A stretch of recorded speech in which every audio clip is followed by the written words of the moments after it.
નમસ્કાર દર્શક મિત્રો, મિરર ઓફ ધી વર્લ્ડમાં આપ સૌનું હાર્દિક સ્વાગત છે। આજરોજ મહારાષ્ટ્રીયન સમાજના 9 વર્ષ ગુડી પડવા પૂજન નિમિત્તે રાજવી પરિવાર દ્વારા પરંપરાગત રીતે ગુડી પૂજન કરાયું।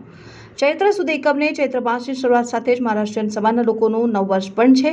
આજે સમગ્ર મહારાષ્ટ્રીયન પરિવાર દ્વારા પરંપરાગત રીતે ગુડી પડવાનું પૂજન કરવામાં આવ્યું હતું। ગાયકવાડની વસાવેલી સંસ્કારી નગરી વડોદરા શહેરમાં વસતા તમામ મહારાષ્ટ્રીયન પરિવાર દ્વારા ગુડી પૂજન કરવામાં આવ્યું ને શહેરના લક્ષ્મી વિલાસ પેલેસ ખાતે મહારાજા સમરજીતસિંહ ગાયકવાડ તથા તેમના ધર્મપત્ની મહારાણી રાધિકા રાજે ગાયકવાડ દ્વારા શાસ્ત્રોક્ત વિધિ અનુસાર પારંપરિક ગુડી પૂજન કરાયું હતું અને રાજમહેલ બહાર ગુડી બાંધીને પૂજન કરાયું।